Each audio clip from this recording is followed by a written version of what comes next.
Hey everybody, good morning. I'm going to do a quick video on the comic books I picked up before I go to work.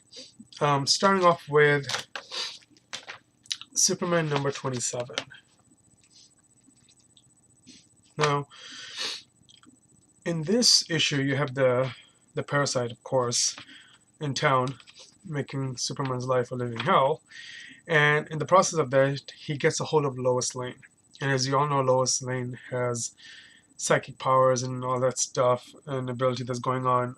Um, Now, I haven't been picking up Superman that much to know what's going on, like how did Lois get the power, but I did pick up 26, and now, of course, this issue. And in this one, the Parasite is actually, when he gets a hold of her here, he actually drains some power out of her. And then Superman realizes that, and Superman, is now contemplating in his head, should he let the Parasite go ahead and get a hold of her and start draining her power, and how much can he drain without hurting her? Um, so the Parasite, of course, the second round takes off, grabs Lois Lane, and starts draining her psychic powers. And Superman actually knew that by him doing that, it'll take the powers away from Lois and drain every memory that she has of everything in the universe that's going on, which I'm assuming, if I read correct. And she would no longer know that Superman is, of course, Clark Kent. Superman. So the Parasite goes ahead and gets a hold of Lois Lane, starts draining all the powers out of her. But in the process of doing that, he doesn't know the magnitude of the power. He also kills himself, and yet drains the power, takes the power away from Lois. So when the monster, of course, is dead, Superman goes up to her and says, "Hey, Lois, do you know who I am?" Lois is like, "Yeah, you're Superman." So, it actually worked. And everything, with Lois has gone back to normal. And then towards the end, you see Starfires, which next in shows Hellspawn, the last page of Superman. So it was an okay issue. Next one is The Saviors by James Robinson. I'm just kidding. Robinson.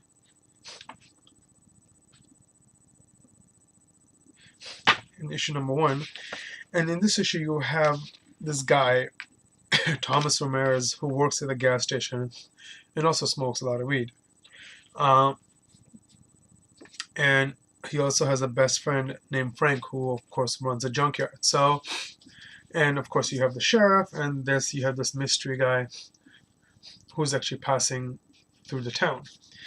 So you have Thomas sitting by a bridge on the pavement, like where the bridge is, and he hears the sheriff talking to this guy, and he pops his head up, and he sees this weird-looking shape, of the guy. Where is it? Here we go.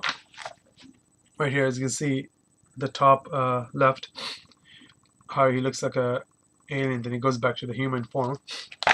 And, of course, the sheriff goes to see who is there, but by then he gets there, Thomas, of course, is gone on his dirt bike. And earlier, Thomas ran into this stranger, this guy who's going through the town with his cool car, and told the guy that, hey, my friend Frank owns this junkyard, you can find all kind of parts and stuff there. And the guy's like, okay, maybe I should go check him out. So now, moving forward, Frank, of course, Thomas drives to Frank in the junkyard and tells him what's going on. So, and, Frank is like, hey, you smoke weed, you sure you wasn't hallucinating or anything like that, you just imagine it maybe. But, Frank, gives it to a doubt, just believes whatever. And then, of course, the sheriff comes to the junkyard saying, hey, are you okay? Is everything okay? You've been acting strange, and, come with me, we'll talk about it, whatever. And of course, the stranger who's in that car comes and tells Thomas, don't go, the sheriff is a very dangerous guy. The sheriff goes ahead and shoots his friend Frank in the head, and then goes after Thomas. And as the sheriff is chasing Thomas, he turns into this ugly looking creature and continues chasing him, where Thomas actually goes off the cliff, but he holds on. The bike goes off the cliff, but he holds on right underneath, as you can see right here, by the cliff. And then it's to be continued. It was kind of interesting. It's not something that really said, hey, I can't wait for the next issue, but it was okay. I'm gonna go read the issue and see how it is in the comic book store. If I like it, then I'll grab it. If I don't, then I'm just gonna don't bother with it. Next one is Batman number 27. Now, there's a couple of pages I liked about this issue. One of them is the storyline with the commissioner. Gordon comes and saves Batman in the beginning of the page because Batman was in trouble. So the commissioner, of course, pulls him apart over the boat, and of course Batman's badly hurt. So he's like, you know what? Here, take my glasses. I can't see that good at all without my glasses, and you can take your mask off. And that's what Batman does: takes the glasses away, eyeglasses, and then takes his mask off. And then there's like a little story that Gordon tells Batman that when he first got there was no hope. Everybody was giving up on Gotham. It's just just negative stuff. But he tried to stay positive. But what made him stay positive and gave him the willpower to stay strong was Bruce Wayne when he was young. The day his parents got shot, he was, of course, the person on the case. And it's something that Bruce Wayne said when he was a child that kept Gordon so strong and keep hope alive all these years till today. So if you get a chance to read it, check it out. It's a good storyline here. The last one is none other than Saga number 18. Now this was one amazing issue. I really enjoyed it. Really liked it. The first introduction between Gwendolyn and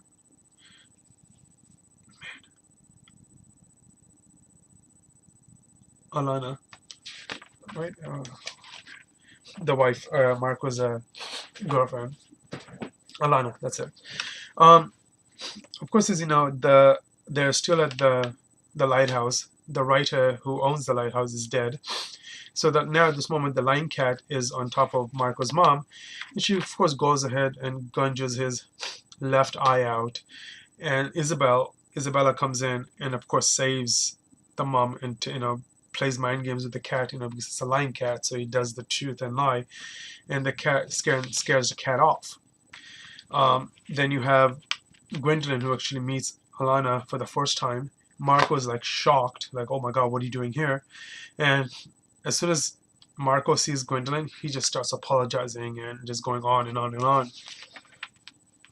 And of course, Gwendolyn is ready to kill Alana. She doesn't give a shit about her. And then you jump to the whole fire where Marco's mom is now passed out. And the prince, actually, the robot prince, actually picks up Marco's mom and takes her outside for safety, and leaves her outside and then takes off.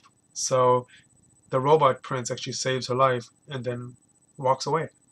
Didn't go back in the lighthouse to get Marco or anybody. So Gwendolyn and Alana are going on each other, but then Alana's like, you know what, just forget about this, just go away, leave us alone, So Marco goes ahead and pushes Alana and the baby off the lighthouse, knowing of course Alana can fly. So she flies up and shoots Gwendolyn in the back, just to put her down. But Gwendolyn, of course, was okay.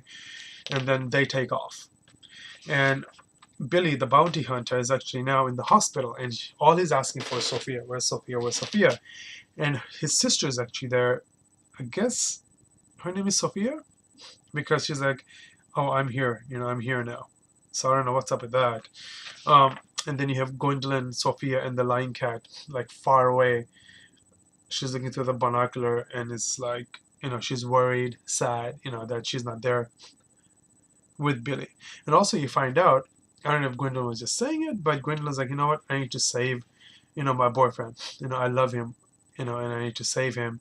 And she was begging Marco to tell her how he can she can save him.